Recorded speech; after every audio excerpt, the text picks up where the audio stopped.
Hi friends, मुठ्ठल Joshi. या व्हिडिओमध्ये आपण कामगार विभागाची परीक्षा 29 जुलैपासून होणार आहे आणि त्याच्यामध्ये वेगवेगळ्या पदांची परीक्षा आहे. तर त्यासाठी आपल्याला तांत्रिक घटकावर 40 प्रश्न आणि 80 गुण आहेत आणि त्या तांत्रिक घटकामध्ये वेगवेगळे कामगार कायदे आहेत. तर रोज एका कामगार कायद्यावर 50 वस्तुनिष्ठ प्रश्न मी घेत आहे आणि त्या सिरीजमधला हा 11वा व्हिडिओ आहे. याच्या अगोदर 10 व्हिडिओ आपले झालेले आहेत आणि हे अगोदरचे 10 व्हिडिओ तुम्हाला कुठे पाहता येतील तर आपलं जे विठ्ठल जोशी यूट्यूब चॅनल आहे ना, ते ओपन केल्यानंतर प्लेलिस्टमध्ये जा. त्याच्यामध्ये कामगार विभागाच्या प्लेलिस्टमध्ये तुम्हाला अगोदरचे झालेले सगळे व्हिडिओ पाहता येतील. आणि या व्हिडिओमध्ये आपण कामगार प्रतिबंध म्हणजे बाल कामगार प्रतिबंध व नियमन अधिनियम 1986 या एकाच अधिनियमावर आधारित 50 वस्तुनिष्ठ प्रश्न आणि त्यांची उत्तरं पाहणार आहोत. आणि परीक्षेमध्ये ज्या पद्धतीचे प्रश्न तुम्हाला विचारले जाणार आहेत तसेच प्रश्न मी या लेक्चरमध्ये घेत आहे. तर व्हिडिओ शेवटपर्यंत पहा. या व्हिडिओला सर्वांनी लाईक करा, शेअर करा आणि विठ्ठल जोशी जे आपलं यूट्यूब चॅनल आहे ते सबस्क्राईब करा. आणि लाईक फार कमी येत आहेत, मला माहीत नाही त्याचं कारण काय, ते जास्तीत जास्त लाईक येऊ द्यात. आणि जर तुम्हाला फक्त कामगार कायद्याचाच रेकॉर्डेड व्हिडिओ कोर्स घ्यायचा असेल तर प्ले स्टोअरवरून विठ्ठल जोशी ॲप डाउनलोड करा आणि कामगार कायदे रेकॉर्डेड व्हिडिओ कोर्स विकत घ्या. फक्त 300+ GST मध्ये हा कोर्स दिलेला आहे आणि याच्यातून जे तांत्रिक 40 प्रश्न आहेत त्याची तयारी तुमची होईल. तर आणि फुल कोर्सचा फुल सिलेबस असलेला वेगळा कोर्स आहे. चला तर मग आता पहिला प्रश्न आपण पाहूयात. तर पहिला प्रश्न आता या ठिकाणी तुम्हाला स्क्रीनवर दिसेल, पहा. आणि प्रश्न आहे, बाल कामगार प्रतिबंध व नियमन कायदा कोणत्या वर्षी संमत करण्यात आलेला आहे? तर हा 1986 मध्ये संमत करण्यात आलेला आहे. कोणत्या वर्षीचा कायदा आहे? 1986 या वर्षीचा कायदा आहे. या कायद्याचा मुख्य उद्देश काय आहे? तर हा जो बाल कामगार कायदा जो आहे, बाल कामगार निर्मूलनाच्या संदर्भात असलेला कायदा, तर या कायद्याचा मुख्य उद्देश काय माहित आहे का? तर त्याचा उद्देश आहे विशिष्ट व्यवसायात बालकांच्या रोजगारावर बंदी घालणे आणि इतरत्र नियमन करणे हे त्याचं उद्दिष्ट आहे किंवा हे त्याचं उद्दिष्ट आहे. आता त्याच्या पुढे पहा, मूळ 1986च्या कायद्यानुसार बालक म्हणजे किती वर्षांपेक्षा कमी वयाची व्यक्ती. आता 1986चा जो मूळ कायदा आहे ना, त्यानुसार बालक कोणाला म्हटलेला आहे माहिती आहे का? तर बालक म्हणजे 14 वर्षे वयांपेक्षा कमी असलेली जी व्यक्ती आहे तिला काय म्हणलं जातं? बालक असं म्हटलं जातं. तर हे वय लक्षात ठेवा. मूळ कायद्यामध्ये 14 वर्षे त्यापेक्षा कमी असलेली व्यक्ती म्हणजे बालक. आता 2016च्या दुरुस्तीनुसार किशोरवयीन म्हणजे कोणत्या वयोगटातील व्यक्ती? किशोरवयीनलाच आपण इंग्लिशमध्ये काय म्हणतो? ॲडोलसेंट असं म्हणतो. तर 2016च्या दुरुस्तीनुसार किशोरवयीन म्हणजे कोणत्या वयोगटातील व्यक्ती आहे माहिती आहे का? तर ती आहे, पहा, 14 ते 18 वयोगटातील व्यक्ती. म्हणजे ज्यांचं वय 14 ते 18 वर्षे आहे या दरम्यान त्यांना आपण किशोरवयीन असं म्हणतो. त्याच्या पुढे आता बालकामगार कायद्यातील कलमानुसार म्हणजे चाइल्ड लेबर टेक्निकल ॲडव्हायझरी कमिटीची स्थापना कोण करते? आता बालकामगार कायद्यामधील कलमानुसार या कमिटीची स्थापना करण्याचा अधिकार कोणाला आहे? तर केंद्र सरकारला आहे. आणि कोणती कमिटी आहे ती? तर child labour technical advisory committee असं त्या कमिटीचं नाव आहे. म्हणजे जे बालकामगार आहे त्या संदर्भात सल्लागार देणारी समिती असं आपण त्याला मराठीमध्ये म्हणू शकतो. तांत्रिक सल्लागार समितीमध्ये जास्तीत जास्त किती सदस्य असू शकतात? आता ही जी तांत्रिक सल्लागार समिती आहे ना, त्या समितीमध्ये जास्तीत जास्त 15 लोक असू शकतात. किती असू शकतात? जास्तीत जास्त 15 लोक असू शकतात. आता त्याच्या संदर्भात सुद्धा तुम्हाला मी माहिती देतो, पहा. हे जे 15 लोक असतात त्यामध्ये काय असतं माहिती आहे का? एक अध्यक्ष असतो, इतर 10 पेक्षा जास्त नसलेले सदस्य असतात. तर एकूण किती लोक आहेत त्यामध्ये? 15 लोक आहेत. त्याच्या पुढचा प्रश्न आहे, बाल कामगारांना कोणत्याही परिस्थितीत किती वेळ सलग काम करायला लावता येत नाही? तर जे बाल कामगार आहेत ना, त्यांना कोणत्याही परिस्थितीमध्ये 3 तास सलग काम करायला लावता येत नाही. म्हणजे बाल कामगारांना कोणत्याही परिस्थितीमध्ये सलग 3 तास काम करायला लावता येत नाही. हे त्याचं उत्तर आहे. त्यानंतर त्याच्या आधीच त्यांना सुट्टी द्यावी लागते. विश्रांतीच्या काळासह बालकाचा कामाचा एकूण विस्तार किती तासांपेक्षा जास्त नसावा? आता जो विश्रांतीचा काळ आहे म्हणजे इंटरव्हल म्हणूयात आपण, रेस्टचा टाइम, त्याच्यासह बालकाच्या कामाचा एकूण विस्तार जो आहे ना, तो 6 तासांपेक्षा जास्त नसावा. किती तासांपेक्षा नसावा? 6 तासांपेक्षा जास्त नसावा. क हे त्याचं उत्तर आहे 6 तास. व्हिडिओला सर्वांनी लाईक करावं का मी परत परत सांगत आहे. बालकांना कोणत्या वेळेत काम करण्यास सक्त मनाई आहे? तर हे जे बालक असतात ना, या बालकांना रात्री 7 ते सकाळी 8 या वेळेमध्ये काम करायला सक्त मनाई आहे. कधी? रात्री 7 ते सकाळी 8 या वेळेमध्ये बाल कामगारांना किंवा बालमजुरांना काम करायला सक्त मजुरी आहे. लक्षातच ठेवा वेळ रात्री 7 ते सकाळी 8. 7च्या आत घरात म्हणतो की नाही आपण. 2016च्या दुरुस्तीनुसार बालकांना कोणत्या क्षेत्रात काम करण्याची मुभा देण्यात आली आहे? तर 2016च्या दुरुस्तीनुसार बालकांना कौटुंबिक व्यवसाय म्हणजे फॅमिली बिझनेस असेल, कौटुंबिक व्यवसाय किंवा चित्रपट, क्रीडा क्षेत्र, शाळेच्या वेळेनंतर या क्षेत्रात काम करण्याची मुभा देण्यात आलेली आहे. पण हे काम कधी करायचं आहे? शाळेच्या व्यतिरिक्त, शाळेच्या वेळेमध्ये काम करायचं नाही. या कायद्याच्या तरतुदींचे उल्लंघन केल्यास किमान किती दंडाची तरतूद आहे? तर या कायद्याच्या तरतुदीचं जर उल्लंघन केलं तर कमीत कमी 20,000 रुपये दंडाची तरतूद केलेली आहे. किती दंड भरला जातो? 20,000 रुपये दंड भरला जातो. ब हे त्याचं उत्तर आहे 20,000 रुपये. त्याच्या पुढे पाहता बालकामगार कायद्याअंतर्गत गुन्ह्यासाठी जास्तीत जास्त किती दंडाची तरतूद आहे? तर कमीत कमी 20,000 रुपये मी तुम्हाला सांगितलेलं आहे. आता जास्तीत जास्त जर सांगायचं झालं तर त्याचं उत्तर आहे 50,000 की बालकामगार कायद्याअंतर्गत गुन्ह्यासाठी जास्तीत जास्त 50,000 रुपयाची तरतूद करण्यात आलेली आहे. हे दंडाची बरं का. पहिल्यांदा गुन्हा केल्यास किमान किती कारावासाची शिक्षा होऊ शकते? जर पहिल्यांदा गुन्हा झाला असेल ना तर कमीत कमी 6 महिने कारावासाची शिक्षा होऊ शकते. किती होऊ शकते? 6 महिने कारावासाची शिक्षा होऊ शकते. हे त्याचं उत्तर आहे 6 महिने. त्याच्यानंतरचा प्रश्न आहे पहा. तुम्ही सर्वांनी लाईक करत जा बरं. एकदाच लाईक करायचं, परत नाही करायचं.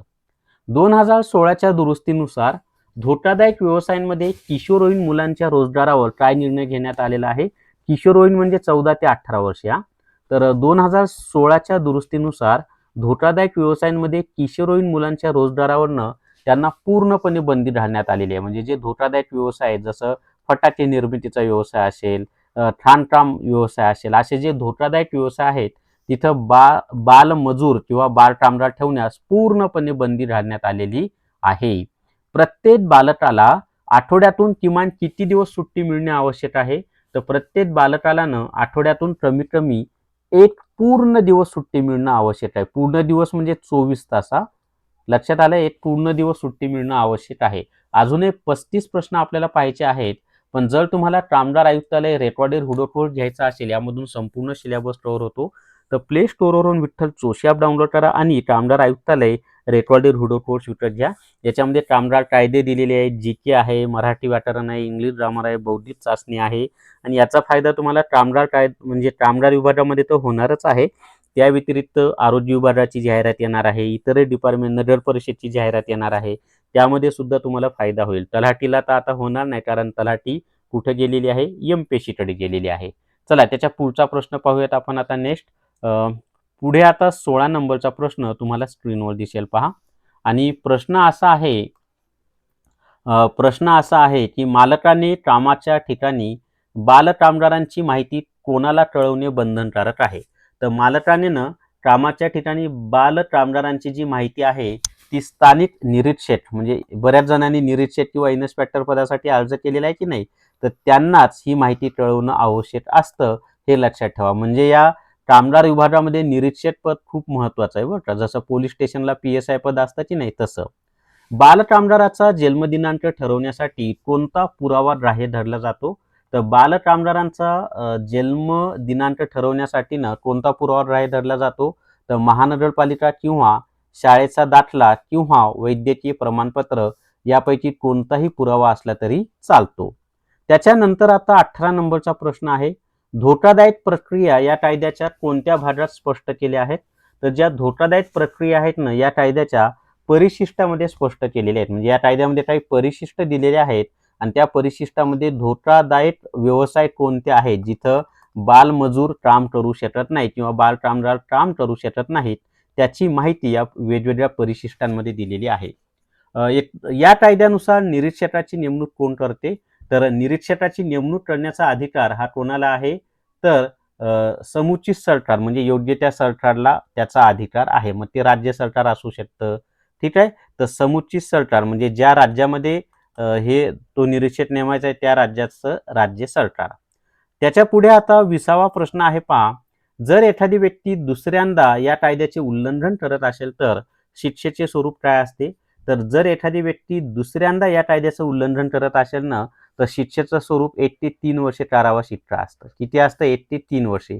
पहिल्यांदा असेल तर 6 महिने, पण दुसऱ्यांदा असेल तर 1 ते 3 वर्षे. बालकामगार कायद्यातील कलम 3 कशाशी संबंधित आहे? आता बालकामगार कायद्यामध्ये जे कलम 3 आहे ना, ते बालकांच्या रोजगारावर बंदी याच्याशी संबंधित आहे. ड हे त्याचं उत्तर आहे. कलम 3 कशाशी संबंधित आहे? तर बालकांच्या रोजगारावर बंदी याच्याशी ते कलम संबंधित आहे. 2016च्या दुरुस्तीनंतर कायद्याचे नाव बदलून काय ठेवण्यात आलेले आहे? तर 2016च्या दुरुस्तीनंतरनं या कायद्याचं नाव ठेवण्यात आलेलं आहे बाल आणि किशोरवयीन कामगार प्रतिबंध व नियमन अधिनियम 1986. आधी बाल कामगार प्रतिबंध व नियमन अधिनियम 1986 होता आणि 2016 मध्ये त्यामध्ये दुरुस्ती झाली आणि मग आता त्याचं नाव ठेवलेलं आहे बाल आणि किशोरवयीन कामगार प्रतिबंध व नियमन अधिनियम असं त्याचं नाव ठेवलेलं आहे. तर पहा प्रश्न किती छान आणि मस्त काढलेले आहेत. परीक्षेत ज्या पद्धतीचे प्रश्न येणार आहेत ना तसेच प्रश्न काढलेले आहेत. बालकांना जास्तीत जास्त किती तास ओव्हरटाईम करण्याची परवानगी आहे? तर बालकांना जास्तीत जास्त म्हणजे जास्तीत जास्त सोडा या कायद्यानुसार ओव्हरटाईम करण्यास सक्त मनाई आहे. म्हणजे बाल कामगार असतात किंवा बालमजूर आहेत त्यांनी ओव्हरटाईम करायचाच नाही. त्यांना ओव्हरटाईम करायला पूर्णपणे बंदी आहे. एवढं तर लक्षात ठेवा सर्वांनी. समुचित सरकार म्हणजे काय? आता समुचित सरकार म्हणजे काय माहिती आहे का? तर वर आलं होतं पहा की समुचित सरकार नेमणूक करेल निरीक्षकाची.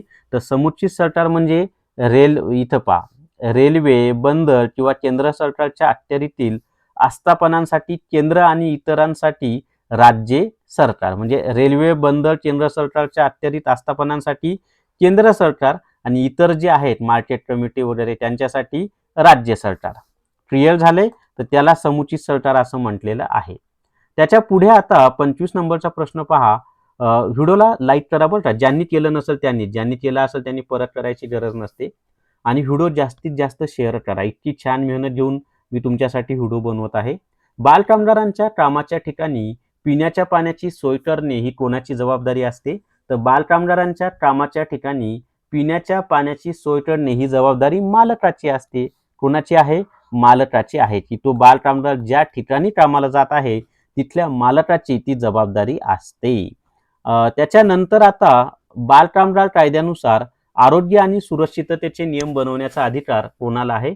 तर बालकामगार कायद्यानुसार आरोग्य आणि सुरक्षिततेचे नियम बनवण्याचा अधिकार हा समुचित सरकारला आहे. आता समुचित सरकार म्हणजे काय ते मी तुम्हाला वरच समजून दिलेलं आहे. आता परत ते सांगत बसत नाही. वरच्या एका प्रश्नामध्ये मी त्याची व्यवस्थित माहिती दिलेली आहे. मालकाने निरीक्षकाला कामाच्या ठिकाणाबद्दलची नोटीस किती दिवसांच्या आत देणे आवश्यक असते? तर जो कोणी मालक असेल ना, एक मिनिट हा, एकच मिनिट द्या मला. हा, तर जो मालक आहे त्या मालकाने निरीक्षकाला कामाच्या ठिकाणची जी नोटीस आहे ना ती 30 दिवसांच्या आत देणं बंधनकारक असतं. किती दिवसांच्या आत? 30 दिवसांच्या आत देणं बंधनकारक असतं. हे त्याचं उत्तर आहे. 30 दिवस हे त्याचं उत्तर आहे. चला त्याच्या पुढे आता 28 नंबरचा प्रश्न आहे. कामगार कायद्याअंतर्गत होणारे गुन्हे कोणत्या प्रकारचे असतात? तर कामगार कायद्याअंतर्गत होणारे जे गुन्हे आहेत ना ते दखलपात्र असतात. कसे असतात ते? दखलपात्र असतात आणि त्यालाच इंग्लिशमध्ये कगनिजेबल असं म्हटलं जातं. तर दखलपात्र गुन्हे असतात. बालकामगार कायद्याअंतर्गत होणारे गुन्हे हे दखलपात्र असतात. कोणत्या वयापेक्षा कमी वयाच्या मुलाला किशोरवयीन मानले जात नाही? आता 14 वर्षापेक्षा कमी जे वय असतं ना त्या मुलाला किशोरवयीन मानलं जात नाही. किती वर्षे? 14. कारण 14 व त्यापेक्षा कमी वय असेल 14 पेक्षा कमी तर तो बालक असतो आणि 14 ते 18 पर्यंत किशोरवयीन असतं. मग 14 वर्षे वयापेक्षा कमी वयाच्या मुलाला किशोरवयीन मानले जात नाही. हे सर्वांनी लक्षात ठेवा. त्याच्या पुढे आता 30वा प्रश्न आपण पाहणार आहोत आणि तुम्हाला छान वाटत असेल ना कोणताही टाइमपास न करता पूर्णपणे प्रश्नांवर फोकस करून मी प्रश्न तुम्हाला देत आहे. बालकामगार कायद्याचा विस्तार कोठपर्यंत आहे? आता हे जे बालकामगार आहेत ना या बालकामगार कायद्याचा विस्तार हा संपूर्ण भारतामध्ये म्हणजे हा जो बालकामगार कायदा आहे हा संपूर्ण भारतासाठी लागू आहे, एवढं लक्षात ठेवा. केंद्र शासनाचा कायदा आहे त्यामुळे संपूर्ण भारतासाठी तो लागू आहे. कामाच्या ठिकाणी बालकांसाठी पुरेशी प्रकाश व्यवस्था आणि हवा खेळती असणे हे कोणत्या कलमाअंतर्गत येते? तर कामाच्या ठिकाणी बालकांसाठी पुरेशी प्रकाश व्यवस्था आणि हवा खेळती असणे हे कोणत्या कलमाअंतर्गत येतं? तर त्याचं उत्तर आहे कलम 13. कलम 13 मध्ये काय सांगितलेलं आहे? तर आरोग्य व सुरक्षितता याचा उल्लेख हा कलम 13 मध्ये केलेला आहे. तर कलम 13 मध्ये त्याची माहिती दिलेली आहे. 2016च्या दुरुस्तीनुसार कौटुंबिक व्यवसायात मदत करताना बालकाने काय पाळणे अनिवार्य आहे? अनिवार्य म्हणजे कंपल्सरी. तर 2016च्या दुरुस्तीनुसार कौटुंबिक व्यवसायात बालकाने कशाचं पालन केलं पाहिजे? तर शाळेच्या वेळेत काम न करणे. म्हणजे जी काही शाळेची वेळ आहे त्या शाळेच्या वेळेमध्ये शाळेत जायचं आणि उर्वरित वेळ जी आहे शाळेतून आल्यानंतर त्या वेळेमध्ये काम करायचं, पण शाळेच्या वेळेमध्ये काम करायचं नाही. याचं पालन बालकाने करणं कंपल्सरी आहे. बालकामगार कायद्याच्या अंमलबजावणीसाठी जबाबदार मुख्य संस्था कोणती आहे? आता बालकामगार कायद्याच्या अंमलबजावणीसाठी जबाबदार असलेली मुख्य संस्था कोणती आहे माहित आहे का? तर कामगार आणि रोजगार मंत्रालय आहे. कोणती संस्था आहे? कामगार आणि रोजगार मंत्रालय त्यासाठी जबाबदार असते. हे त्याचं उत्तर आहे, कामगार आणि रोजगार मंत्रालय. त्याच्यानंतर आता गुरुदास पाडे समिती कशाशी संबंधित होती? तर गुरुदास पाडे हे नाव होतं बरं का त्या समितीच्या अध्यक्षांचं. तर गुरुदास पाडे ही जी समिती होती ना, ही कशाशी संबंधित होती माहिती आहे का? तर ही समिती होती बालकामगार समस्यांचा अभ्यास करण्यासाठी नेमलेली समिती होती. बालकामगारांच्या समस्यांचा अभ्यास करण्यासाठी नेमलेली समिती कोणती होती? तर गुरुदास पाडे समिती होती. एवढं लक्षात ठेवा सर्वांनी. बालकामगार पुनर्वसन कल्याण निधी कोणी स्थापन करावा? आता बालकामगार पुनर्वसन कल्याण निधी, ज्याला आपण इंग्लिशमध्ये ना child labour rehabilitation welfare fund असं म्हणतो. तर हा निधी निर्माण करण्याची जबाबदारी कोणाची माहिती आहे का? तर ती जबाबदारी आहे जिल्हाधिकाऱ्यांची. कलेक्टर म्हणतो ना आपण त्याला जिल्ह्याचा, तर जिल्हाधिकाऱ्यांची ही जबाबदारी आहे. एवढं सर्वांनी लक्षात ठेवा. अजूनही आपल्याला प्रश्न याच्यामध्ये पाहायचे मित्रांनो, पण जर तुम्हाला कामगार कायदे रेकॉर्डेड व्हिडिओ कोर्स विकत घ्यायचा असेल तर प्ले स्टोअरवरून विठ्ठल जोशी ॲप डाउनलोड करा आणि कामगार कायदे रेकॉर्डेड व्हिडिओ कोर्स विकत घ्या. फक्त 300+ GST मध्ये हा कोर्स उपलब्ध आहे आणि 40 प्रश्न जे तांत्रिक आहेत त्याची तयारी तुमची यामधनं होणार आहे. हा फक्त तांत्रिक घटकासाठीच रेकॉर्डेड व्हिडिओ कोर्स आहे. 300+ GST मध्ये उपलब्ध आहे. चला त्याच्या पुढचा प्रश्न आता पाहूयात. नेक्स्ट पुढचा प्रश्न आहे पहा 36 नंबरचा प्रश्न आता पाहूयात आपण. कोणत्या कलमानुसार मालकाने रजिस्टर ठेवणे अनिवार्य आहे म्हणजेच कंपल्सरी आहे? तर त्याचं कलम आहे पहा कलम 11. कलम 11 मध्ये अशी माहिती दिलेली आहे की मालकाने रजिस्टर ठेवणे कंपल्सरी आहे. म्हणजे तिथं कोण लोक कामाला येतात, त्यांची रोज सही घेणे, त्यांचं नाव वगैरे सगळी माहिती त्यामध्ये दिलेली असते. मग त्यावरून ठरवता येतं की या ठिकाणी बालमजूर किंवा बालकामगार कामाला आहेत की नाही. तुम्ही पहा दुकानांमध्ये, हॉटेलमध्ये एक पट्टी लिहिलेली असते पहा, येथे बालमजूर काम करत नाहीत किंवा बाल कामगार काम करत नाहीत अशी एक पट्टी लिहिलेली असते. त्याच्यानंतर आता निरीक्षकाला कामाच्या ठिकाणी प्रवेश करण्याचा अधिकार कोणत्या वेळी असतो? तर निरीक्षकाला ना कामाच्या वेळी प्रवेश करण्याचा अधिकार कोणत्याही रास्त वेळी असतो. रास्त वेळी म्हणजे काय? योग्य वेळी. कोणत्याही योग्य वेळी निरीक्षक कामाच्या ठिकाणी जाऊन तिथली परिस्थितीचा आढावा घेऊ शकतो. हे लक्षात ठेवा. 2016च्या कलमानुसार धोकादायक व्यवसायांची संख्या किती करण्यात आलेली आहे? तर 2016 मध्ये जी दुरुस्ती करण्यात आलेली आहे ना, त्यानुसार धोकादायक व्यवसायांची संख्या ही 3 करण्यात आलेली आहे. आता त्याच्यामध्ये कोणकोणते आहेत पहा. खाणकाम, मग ती दरडीत वर्षाची खाण असेल, वेगवेगळ्या खाणी आहेत.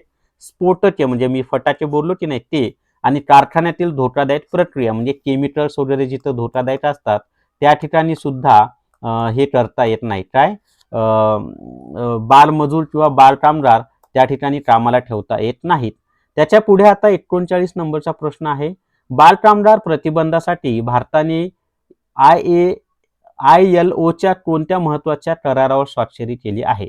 तर बालकामगार प्रतिबंधासाठी भारताने ILO म्हणजे इंटरनॅशनल लेबर ऑर्गनायझेशन, आंतरराष्ट्रीय कामगार संघटना मराठीमध्ये आपण त्याला म्हणतो. तर कोणत्या करारावर सही केलेली आहे माहिती आहे का? तर त्याचं उत्तर आहे पहा करार 182 आणि करार 138 म्हणून अ व ब दोन्ही हे त्याचं उत्तर आहे. करार 182 आणि करार 138 याच्यावर त्यांनी सही केलेली आहे. मुलांच्या शिक्षणाचा अधिकार कोणत्या वयोगटासाठी आहे? तर मुलांच्या शिक्षणाचा जो अधिकार आहे, ज्याला आपण RTE म्हणतो, राईट टू एज्युकेशन असं ज्याला म्हणतो, तर हे 6 ते 14 वर्ष वयोगट जो असतो ना, त्यांच्यासाठी हे 6 ते 14 वर्षे म्हणजे 8वी पर्यंतचे शिक्षण हे कसं असतं, सक्तीचं आणि मोफत असतं, एवढं लक्षात ठेवा सर्वांनी. त्याच्यानंतर आता पुढचा प्रश्न आपण पाहूयात. व्हिडिओला ज्यांनी लाईक केलं नसेल त्यांनी लाईक करा बरं, आणि व्हिडिओ जास्तीत जास्त शेअर करून घ्या. बालकामगार कायद्यातील कलमानुसार नोटीस प्रसिद्ध करणे कोणाचे काम आहे? तर बालकामगार कायद्यातील कलमानुसार नोटीस प्रसिद्ध करणे हे कोणाचं काम आहे? तर म्हणजे कामाच्या ठिकाणी मालकाचं काम आहे. कामाच्या ठिकाणी नोटीस देणे हे काम कोणाचं आहे? तर मालकाचं असतं. त्यापुढे आता कलम 14 खालील दंड कोणाला भरावा लागतो? तर कलम 14 नुसार जो दंड आकारण्यात येतो तो कोणाला भरावा लागतो माहिती आहे का? तर तो भरावा लागतो मालकाला. कलम 14 अंतर्गत जो दंड केला जातो तो कोणाला भरावा लागतो? मालकाला. हे त्याचं उत्तर आहे. मालकाला तो दंड भरावा लागतो. या कायद्यातून एकूण किती कलमे आहेत? आता हा जो आपला कायदा आहे या कायद्यामध्ये एकूण किती कलम आहेत? तर फक्त 26 कलम आहेत. या कायद्यामध्ये एकूण किती कलम आहेत? तर 26 कलम आहेत. त्याच्या पुढे आता 44 नंबरचा प्रश्न आपण पाहणार आहोत आणि प्रश्न आहे 2016 दुरुस्ती कायद्याला राष्ट्रपतींनी संमती कधी मिळाली? व्हेरी IMP तारीख आहे बरं का. अशा तारखा खूप महत्वाच्या असतात.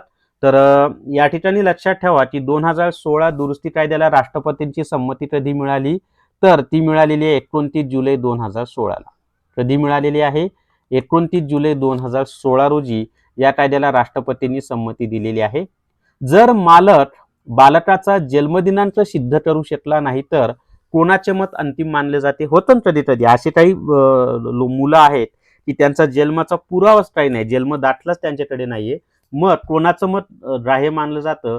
तर सरकारी वैद्यकीय अधिकारी जे आपले हॉस्पिटल्स असतात की नाही, गव्हर्नमेंट हॉस्पिटल, तिथं नेऊन त्याची तपासणी केली जाते आणि मग ते सरकारी वैद्यकीय अधिकारी म्हणजे मेडिकल ऑफिसर ज्यांना म्हणतो आपण, ते जो काही निर्णय देतील तो योग्य मानला जातो. आता त्याच्या पुढे 46 नंबरचा प्रश्न आहे, तांत्रिक सल्लागार समितीच्या अध्यक्षाची नेमणूक कोण करते? तर तांत्रिक सल्लागार समितीचे जे अध्यक्ष असतात त्यांची नेमणूक ही केंद्र सरकारमार्फत केली जाते. कोणामार्फत केली जाते? केंद्र सरकारमार्फत केली जाते. केंद्रीय कामगार मंत्री नाही, केंद्र सरकारमार्फत केली जाते. बालकाकडून धोकादायक काम करून घेणाऱ्या पालकांसाठी कोणती शिक्षा आहे? आता काही ठिकाणी होतं ना, बालक कामाला लावलं जातं आणि त्यांच्याकडून धोकादायक काम करून घेतलं जातं, तर त्यासाठी कोणती शिक्षा आहे माहित आहे का? की पहिल्या वेळी दंड नाही, दुसऱ्या वेळी 10,000 रुपये दंड आहे. क्लिअर झालंय? पहिल्या वेळी दंड नाही, परंतु दुसऱ्या वेळी दंड किती आहे? 10,000 रुपये दंड आहे. आता त्याच्या पुढचा प्रश्न आपण पाहणार आहोत. बालकामगार निर्मूलन दिवस म्हणजे जागतिक बालकामगार निर्मूलन दिवस कधी साजरा केला जातो? तर जागतिक स्तरावर बालकामगार निर्मूलन दिन हा कधी साजरा केला जातो? तर त्याचं उत्तर आहे 12 जून. कधी साजरा केला जातो? तर 12 जूनला साजरा केला जातो. हे त्याचं उत्तर आहे. बालकामगार निर्मूलन दिन, जागतिक स्तरावरचा बालकामगार निर्मूलन दिन हा 12 जूनला दरवर्षी साजरा होतो. भारतीय राज्यघटनेचे कोणते कलम 14 वर्षाखालील बालकांना कारखान्यात काम करण्यास मनाई करते? तर आपली जी भारतीय राज्यघटना आहे त्याच्यातील कलम 24 मध्ये ही माहिती दिलेली आहे की बालकांना कारखान्यात काम करण्यास मनाई आहे. व्हेरी IMP प्रश्न आहे बरं का, लक्षात ठेवा. कलम 24 बालमजुरीचं निर्मूलन करतो. या कायद्याचे उल्लंघन करणाऱ्यावर खटला चालवण्याचा अधिकार कोणाला आहे? तर या कायद्याचं जो कोणी उल्लंघन करेल त्याच्यावर खटला चालवण्याचा अधिकार कोणाला आहे? तर जिल्हा दंडाधिकारी किंवा प्रथम श्रेणी न्याय दंडाधिकारी यांना तो अधिकार असतो. आणि जर तुम्हाला कामगार आयुक्तालय रेकॉर्डेड व्हिडिओ कोर्स घ्यायचा असेल तर प्ले स्टोअरवरून विठ्ठल जोशी ॲप डाउनलोड करा आणि कामगार आयुक्तालय रेकॉर्डेड व्हिडिओ कोर्स विकत घ्या. तर या व्हिडिओमध्ये एवढीच माहिती. व्हिडिओला सर्वांनी लाईक करा, शेअर करा आणि विठ्ठल जोशी जे आपले यूट्यूब चॅनल आहे ते सबस्क्राईब करा. थांबूयात. धन्यवाद.